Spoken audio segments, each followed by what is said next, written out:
Tu prévois devenir maman ou peut-être que tu vas le devenir bientôt. Dans cet épisode, en compagnie de Jessica Barker, on va parler du bounce back, cette pression qu'on met aux femmes pour retrouver leur corps d'avant après avoir porté la vie, cette ingratitude qu'on a envers ce ventre bien rond qu'on était si fiers de montrer et que maintenant on essaie de cacher, ainsi que tous les commentaires qu'on peut recevoir de notre communauté, parfois d'inconnus, par rapport à ce ventre qui n'a pas repris sa place et qui peut-être ne le reprendra jamais. Dans cet épisode, je te propose de t'ouvrir les yeux et de remplir ton cœur de bienveillance pour que ce soit plus doux parfois pour celles qui autour de toi vivent la maternité autrement. Sur ce, je te souhaite une bonne écoute.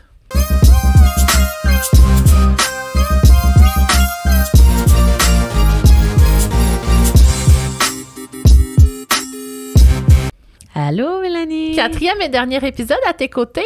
Et on parle d'un sujet chaud et violent. Le bounce back. Toi, raconte-moi comment tu l'as vécu. Ben, en fait, moi, ce que je trouve tellement difficile, c'est qu'il y a comme une espèce de discours, encore une fois, ambiant. Ça t'a pris 9 mois, tu sais, comme... prendre ce poids-là, ça va te prendre 9 mois, perdre ce poids-là. C'est comme une espèce de règlement dans l'inconscient collectif. Puis, alors que, sincèrement, c'est tellement aléatoire. Je veux dire, il y a des femmes... C'est beaucoup plus complexe que ça. Ben, il y a des femmes qui, carrément, vont être littéralement plus maigres post-natal qu'avant. Tu sais, je veux dire que leur corps va être complètement... transformés dans un sens, d'autres dans l'autre sens, d'autres qui vont garder le poids longtemps. C'est comme, il n'y a pas une façon de faire, puis je comprends pas pourquoi on met cette pression-là sur, tu sais, je veux dire, remettre ses jeans, là, tu sais, qui est comme la phrase, le but ultime de post-accouchement. Pourquoi? Hey, on envoie-tu des publications de j'ai remis mes jeans, on s'en calisse? Pourquoi? C'est à quoi rapport? Ouais. Dans le sens où... T'es-tu meilleure? Mais puis qu'est-ce que tu gagnes? Puis qu'est-ce qui... Puis, en tout cas, tout ça me dérange énormément. Je sais que ça fait beaucoup souffrir les femmes.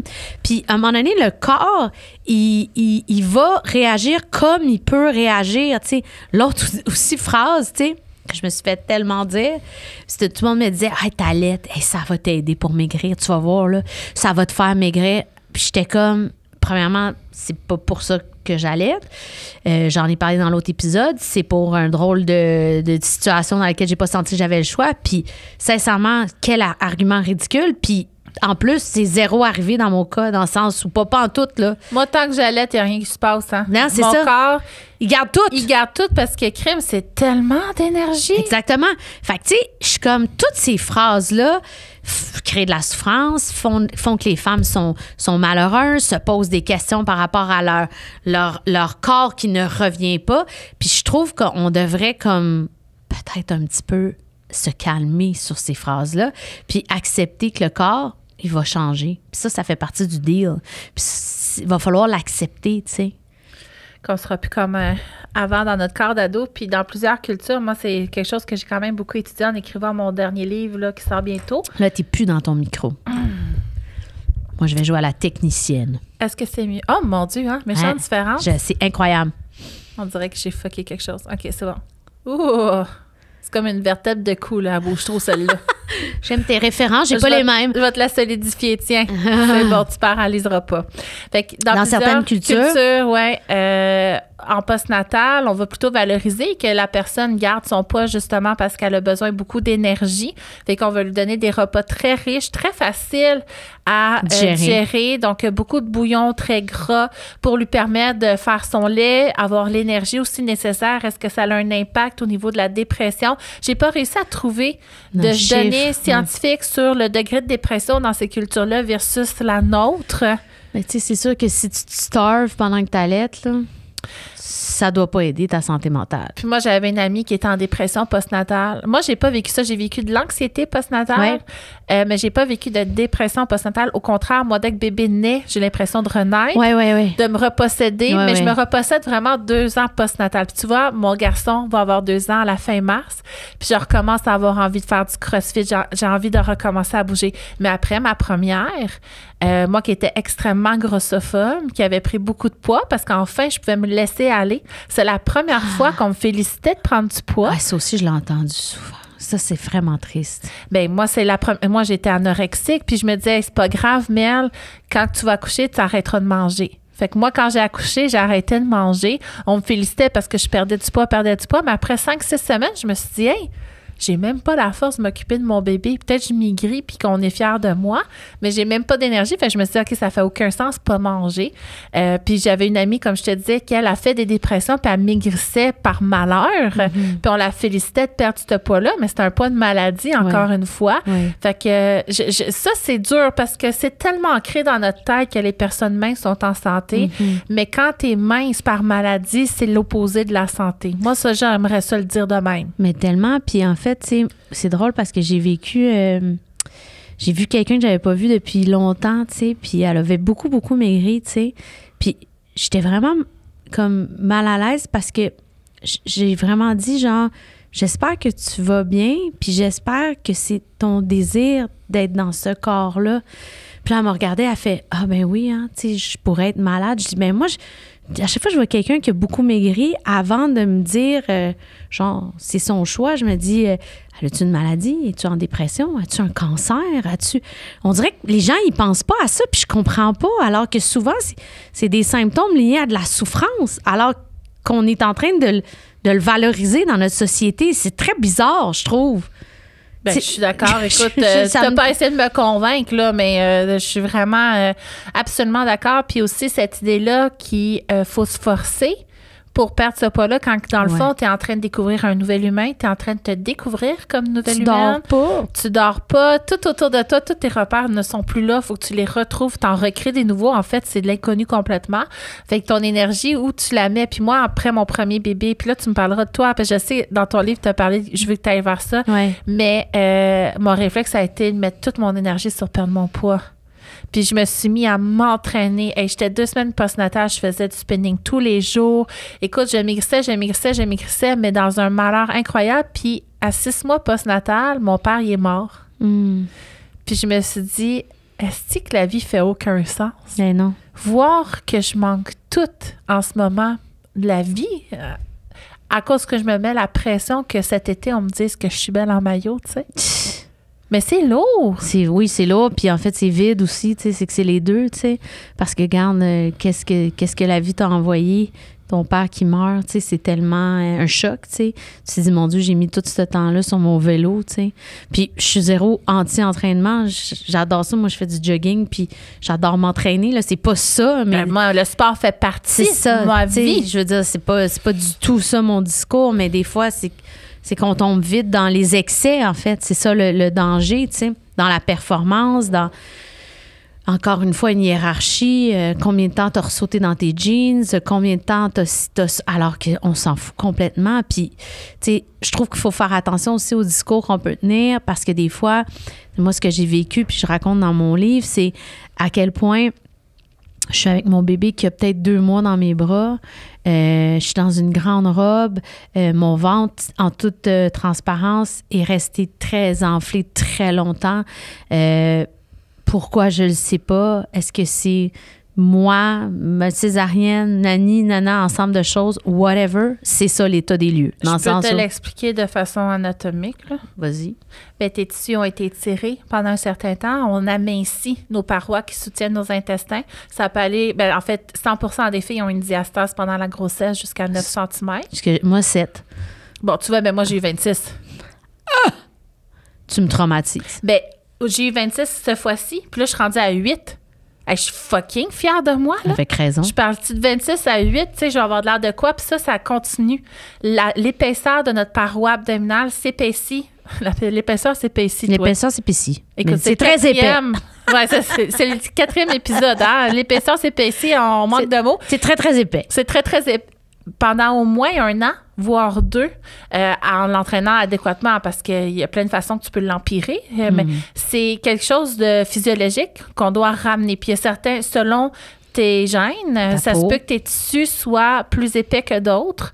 Il y en a qui sont hyperlaxes aussi. Fait que, tu sais, c'est très héréditaire comment tes tissus vont réagir à cet étirement-là et comment ils vont se ramener de ça. Puis il y a certaines personnes qui vont garder la paroi mince. Fait que c'est plutôt un effet de gravité, les intestins contre la paroi. Ils sont plus comme contre un cuir, finalement. Ils sont plus contenus. Ils sont plus contenus. Ils sont contre un élastique peut-être un peu affaibli. Puis la force de travailler, ben là, ça peut revenir. Mais il y a certains types de collagène, là, je ne vais pas tomber dans les détails, mais le type 3B, si tu veux savoir, là, par exemple, qui va favoriser que ça va être plus compliqué. Puis moi, c'est beaucoup le collagène que moi j'ai. Fait que c'est quand même... fait qu'il y a une raison. Il y a une raison, c'est les physiologiques, puis c'est vraiment lié au fait que tu as porté un enfant avec les tissus conjonctifs que tu as dans la paroi que tu as, puis ça prend 1 an à 2 ramener ça habituellement, puis c'est juste parce qu'il n'y a pas d'études sur 3 ans, mais est-ce qu'après 3 ans, ça continue à s'épaissir si tu l'entraînes? Je sais pas. Ah, c'est intéressant parce que c'est ça, je suis avec mon bébé très petite, puis il y a une madame qui vient nous voir, puis elle est contente, mon bébé... Je trouve que ma fille est belle, puis c'est un super beau moment. Je me rappelle de ma robe blanche, je me rappelle du soleil, je me rappelle du vent, je me rappelle de mon chum à côté. Et soudainement, cette femme que je ne connais pas me dit « Ah, ben c'est fun, tu sais, t'en attends un deuxième, tu sais. » Là, je suis comme choquée, j'ai un malaise, je deviens agressive un peu, je dis non, pas du tout. Mon chum est super mal à l'aise, la madame aussi. Puis c'est juste comme quelque chose de tellement commun.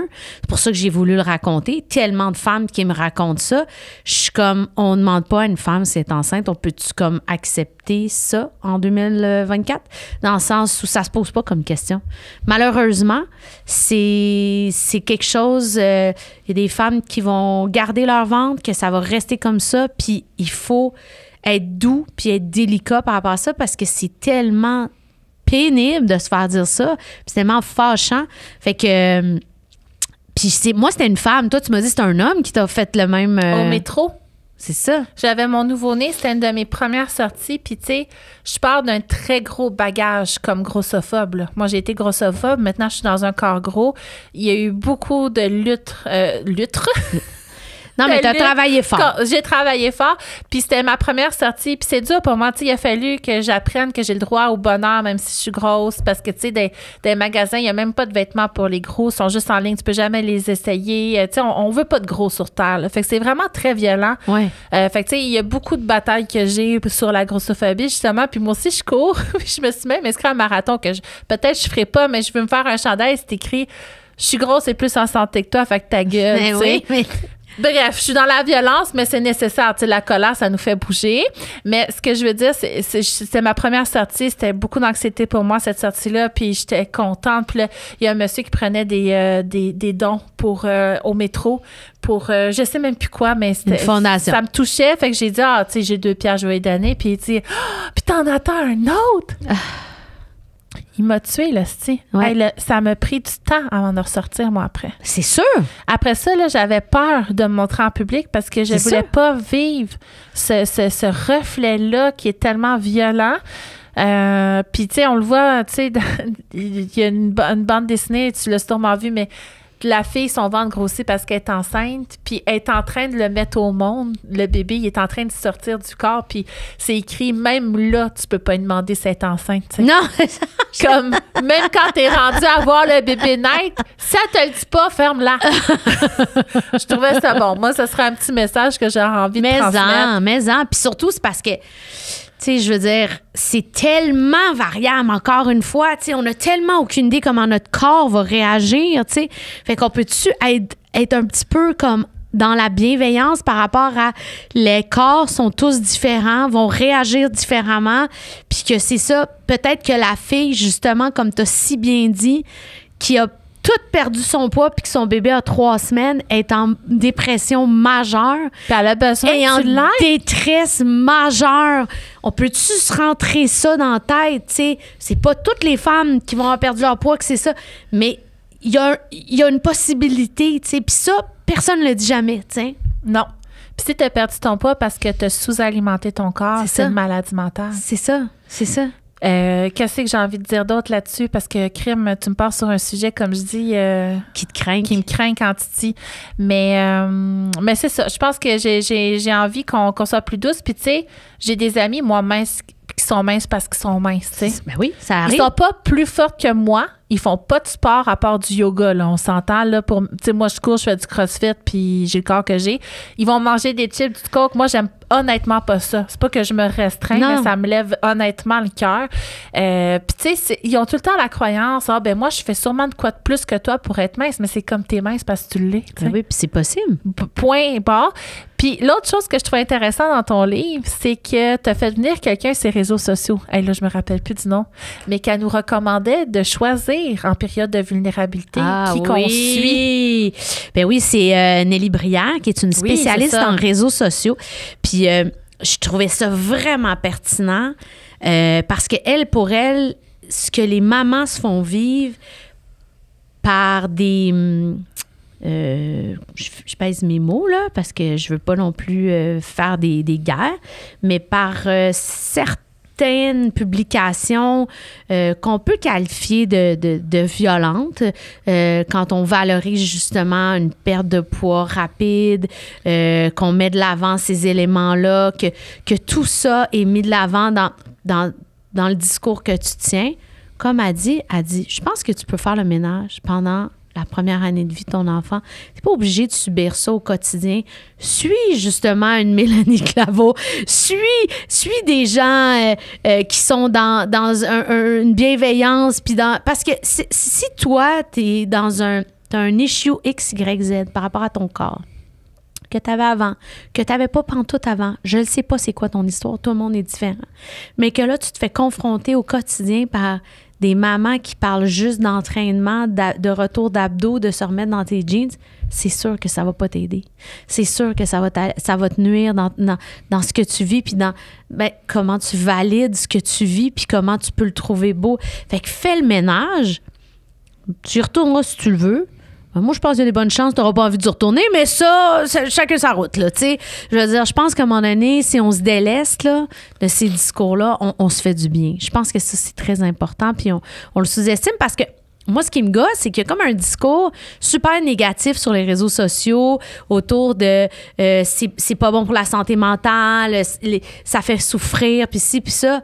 Ben non, ça peut être bon, ça peut être positif si tu choisis les gens que tu suis. Tu comprends? Ben en fait, t'en es la preuve, selon moi. Les réseaux sociaux, c'est une libération de parole pour moi. Ben voilà. C'est une façon de créer une communauté. Il faut faire attention, ça t'en parles aussi dans le livre, de toujours choisir de se valider. Ouais. Toi, ce que j'aime de toi, c'est que tu vas souvent chercher à te confronter. Oui. Pour t'ouvrir, puis tout le temps t'ouvrir de plus en plus. Fait que ça aussi, c'est bien parce qu'effectivement, tu sais, avec l'algorithme, tu en parles, Nelly, dans ton livre, mais avec l'algorithme, tu peux te ramasser à avoir des croyances très fortes parce que tu es juste tout le temps ramené au même sujet de la même façon. Ouais. Fait que c'est important de se challenger. Puis ça, moi, ma coach marketing, elle m'avait dit, tu sais, quand tu vois une fille, ses réseaux, ou peu importe quelqu'un, ses réseaux qui te challenge puis qui te rend inconfortable, au lieu d'être fâché, mettons, questionne-toi, c'est quoi ça te trigger, toi? Ouais. Mais il faut être dans cette possibilité-là de s'analyser, puis c'est pas tout le temps le bon moment. Oui, puis on peut aussi mettre des gens en sourdine. On peut... arrêter de suivre des gens, on peut prendre des pauses si ça nous fait vivre des émotions négatives. Tu sais, je pense qu'on a tous des chemins différents. Tu sais, moi j'ai un rapport, pour moi, la communauté que j'ai développée autour de moi, c'est plus Instagram, Facebook, je comprends rien, mais je suis plus sur Instagram. Mais c'est parce que je suis une nouvelle sur Facebook, fait que je comprends rien. C'est le monde à l'envers. Je sais. Tu fais pas ton âge. Non, je sais. Moi, Facebook, c'était inné, mais Instagram, j'ai pris 5 cours avant de catcher. Non, c'est ça. Moi, j'ai jamais été sur Facebook, c'est nouveau, fait qu'on dirait que c'est comme un univers que je comprends pas. Mais tout ça pour dire que moi, là, c'est tout positif, là. C'est tout du monde qui me font du bien, puis qui me... Tu sais, je veux dire, je suis pas des gens qui me confrontent, qui me font qui me font souffrir, là, tu sais. Puis la détresse, plutôt. Exactement. Moi, j'aime être confrontée. Oui, confrontée, c'est... Mais pas en détresse. Oui, c'est ça, tu sais. Quand je veux dire confrontée, c'est plus qui... qui me challenge dans mes idées, tu sais, profondes, là, tu sais, puis je parle pas de trucs superficiels, là, tu sais, je parle de trucs plus profonds, tu sais, politiques ou, tu sais, des affaires qui vont... Moi, à un moment donné, je suis obligée de faire du ménage, je suis faite de même, là, tu sais. Fait que je pense que ça aussi, là, pour les nouvelles mamans, là, qui sont dans... Parce qu'il y a beaucoup de solitude, fait que c'est positif, les réseaux sociaux, ça offre justement des conversations, des réflexions, il y a quelque chose de super positif. Fait que je pense que faut vraiment pas les démoniser, mais comme dans n'importe quoi, comme dans nos amitiés, on fait du ménage dans nos amitiés, on fait du ménage même dans nos relations familiales. Je veux dire, ça s'appelle des choix. On peut avoir le contrôle sur qui va nous interpeller au quotidien, parce que les réseaux sociaux, c'est au quotidien, tu sais. Faut faire attention. Ils sont présents. Puis juste revenir sur le sport, parce que moi, le sport a tout le temps fait partie de ma vie. Tu sais, quand mon conjoint m'a rencontrée, je faisais encore de la gymnastique de haut niveau, j'avais mon kickboxing, j'avais, tu sais, mon piano, de la natation, tu sais, c'était comme temps plein sport, puis entre ça, je travaille, puis on se voyait 2 heures le dimanche après une compétition. Fait que c'était ma vie, tu sais. Fait que je tombais enceinte dans ce rythme-là. Fait que en postnatal, ça faisait aucun sens pour moi que j'avais pas le goût de faire du sport. Ouais. Moi qui étais une sportive. Ouais. Puis ça, je veux juste le normaliser. Ça parce se peut. Que à mon 3e, je me suis dit, je me mettrai pas pression. De 1, j'ai priorisé le sport dans ma grossesse à mon travail. Fait que la journée que j'avais plus la force de travailler, j'ai arrêté ou de faire le sport, puis il a fallu que je choisisse entre les deux. J'ai arrêté de travailler et j'ai choisi le sport. Mais moi, j'avais la possibilité de le faire. On s'entend que c'est pas possible pour tout le monde. Non. Fait que j'ai priorisé mon sport. Puis sachez qu'au 3e trimestre, juste être au repos, c'est considéré comme un effort sportif avec toute l'énergie qui va vers bébé. Oui. Fait que sachez, parce que c'est tellement banalisé l'effort de porter la vie, mais c'est un sport de le porter, surtout au 3e trimestre. Puis en postnatal, je me suis dit, hey, je vais faire du sport quand ça me tente. Puis moi, j'avais encore ma psychologue alimentaire parce que j'ai été fuckée dans ma tête pour de vrai. Puis j'ai dit, hey, de m'imaginer faire du sport, ça me fait chier. De m'imaginer faire ci, ça. Tu sais, comme, elle dit, ben, c'est peut-être pas le bon moment. C'est puis, tout. C'est tout. Puis par moi, puis j'étais en équilibre sur mes mains la veille de mon accouchement en train de faire des push-ups, là. En postnatal, rien. Mon corps ne voulait pas. Puis 2 ans plus tard, tout d'un coup, j'avais envie de faire du sport. Mais c'est venu d'une envie vraiment réelle et profonde. Puis je l'ai respecté à mon 4e. Je me suis dit, hey, je me battrai pas contre moi-même. Le sport, c'est tout à fait récent que j'ai commencé à le faire. Ça va faire bientôt 2 ans. Fait que j'ai juste envie de le partager parce qu'on a cette pression-là des cardio-poussettes. Ben oui. Tu sais, puis tu le dis, toi, ton sofa gris. J'étais loin du cardio-poussette. J'étais vraiment loin du cardio-poussette. J'en ai pas fait jamais. Jamais. Ni à bébé 1, ni bébé 2. Moi, une des affaires que j'aimais puis qui me rendait heureuse puis qu'il y a plein de femmes qui détestent, puis c'est correct, ils ont le droit. Moi, je tripais à aller au cours maman-bébé dans l'eau. Moi, j'adore l'eau. J'adore l'odeur du chlore me réconforte. Je suis bien dans une piscine. J'aimais tout de ça. Alors que j'ai accouché l'hiver, puis tout le monde me dit « Mais tu t'en vas à la piscine? » Puis j'étais comme, sincèrement, je comprends que tout ça pour vous est un cauchemar, mais moi, je suis vraiment heureuse là-dedans. Tu comprends? Puis je le comprends, là, tu sais, le bébé, tout mouillé, les cheveux chlorés, tout ça. Mais moi, je suis bien là, puis j'étais heureuse, puis j'ai adoré faire ça. Fait que, tu sais, après ça, trouvez juste l'affaire qui vous fait plaisir pour vrai, tu sais, puis peu importe c'est quoi, là. Hey, moi, là, j'avais 2 piscines, là, une super loin, une vraiment proche, j'avais tous mes horaires, puis j'étais bien là-dedans. Qu'est-ce que tu veux que je te dise?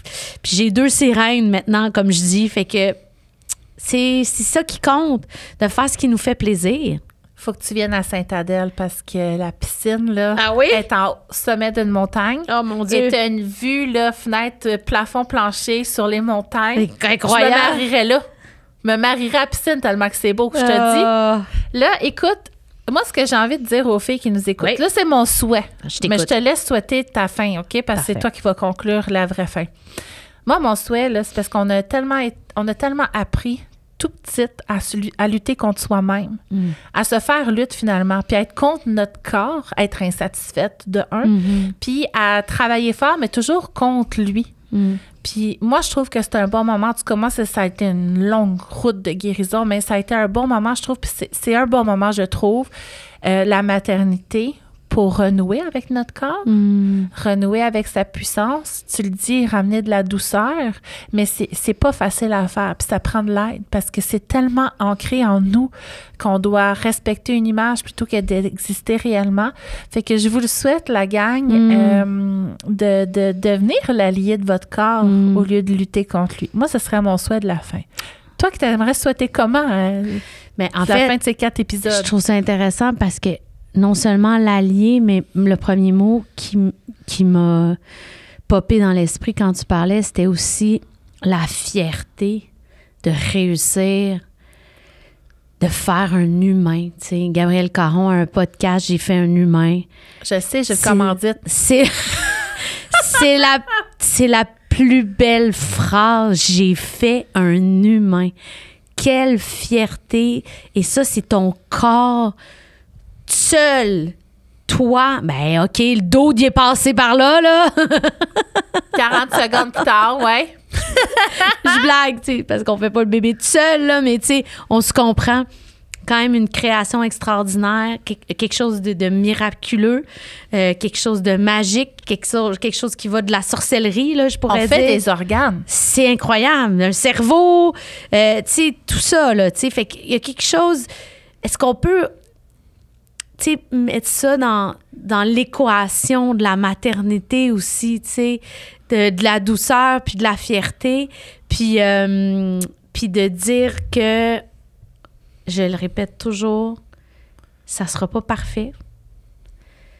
Il va y avoir vraiment des bouts de tough, mais il va y avoir vraiment des bouts extraordinaires. Puis ça, il faut l'accepter.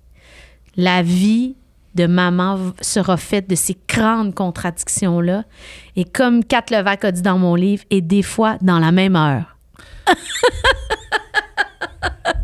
Le plus grand bonheur puis le plus grand désespoir. C'est dans le même temps, tout le temps. C'est comme incroyable, tu sais. Puis ça, faut être prête à ça parce que ça fait partie du deal, je pense. Vraiment. Ça fait partie du deal. En tout cas, c'est pas banal être mère. Non. C'est pas banal. Écoute, merci du fond du cœur d'avoir été là. J'ai vraiment hâte de voir le feedback de ma communauté qui sont hyper engagés et prêtes à t'entendre. Fait que j'ai super hâte de voir les graines qu'on a semées. Ils en sèment tout le temps. Puis il y a mon livre qui est toujours disponible. Ben oui, Colin! Hein? Fait que sur mon Instagram, il y a un beau petit lien. Fait que vous pouvez le commander. Ben oui, parce que là, on en a parlé, mais... Je fais des dédicaces, puis ça me fait plaisir. De plein d'autres choses. Tu parles de la solo-parentalité, tu parles des parents trans, de l'homosexualité. En tout cas, tu fais le tour de plein de choses que là, on n'avait pas choisi de parler, là. Ben non, mais on pouvait pas faire chaque chapitre, mais ils sont là, ils existent. La perte d'un bébé aussi, t'en parles. C'est ça, fait que... Allez vous le chercher, c'est une belle lecture. Écoute, ça se lit vite. Oui, c'était mon but. Je voulais rendre ça très accessible. Moi, j'ai aimé ça, que ce soit comme ça. Ah, ben c'était vraiment mon souhait. Je voulais que ce soit court. Je voulais donner plein de... Si c'est une courte pointe ou une chorale, là, c'est les deux mots que j'avais toujours en tête en voulant dire j'ai plein de voix ensemble, puis ensemble, on se prend par la main, puis on réfléchit sur la maternité. J'ai 25 personnes qui se sont livrées à moi, toi entre autres, mais des spécialistes, des mamans. Je trouve que, en tout cas, c'était mon souhait, puis je suis vraiment fière. C'est vraiment un bel ouvrage parce que c'est tout le temps un chapitre, c'est 3 pages. Oui. Puis là-dedans, tu as un invité. Oui. Tu nous partages ce que tu as vécu, puis ton invité a vécu l'opposé. En général, oui. Fait que je trouve ça fascinant parce que justement, ça l'ouvre. Oui. Puis moi, c'est un des points. Je pense que si on était moins attaqué par la différence puis qu'on s'ouvrait à cette différence-là, notre collectivité ferait qu'individuellement, on irait mieux, tu sais. Fait que je trouve que c'est un livre qui nous ouvre les yeux puis je trouve ça bien. Mais ton podcast aussi, d'ailleurs, by the way. Ah, t'es fine. Fait que voilà, ben j'ai eu beaucoup de chance. Rencontrer une idole d'enfance, moi, j'en revenais pas. Écoute, toute ma famille est tout courant. Puis... dès que tu m'as dit oui, j'ai dit voir qu'elle me dit oui. Moi, je me suis dit, elle va dire non, tu sais. Franchement, je suis qui pour elle. Mais merci beaucoup d'avoir été là. Puis j'espère que les gens ils ont apprécié autant que moi ta présence au Canal Vaginal. Mais je veux te remercier parce que toi, tu fais beaucoup de choses grâce à tes livres, ce que tu fais aussi pour les femmes qui sont dans la souffrance, les cours en ligne que tu offres. Tu fais vraiment la différence dans la vie de beaucoup de femmes. Puis ça, c'est important de le nommer. Puis moi, je veux te lever mon chapeau parce que je sais que c'est un parcours de combattante, mais je suis très fière d'être considérée comme une alliée. C'est vraiment comme ça que je veux me présenter dans tout ça, puis apporter ma voix à travers les voix de toutes les femmes qui, ensemble, veulent qu'on aille mieux, en fait, dans la maternité. Donc, merci à toi pour ce que tu fais. T'es fine. Merci.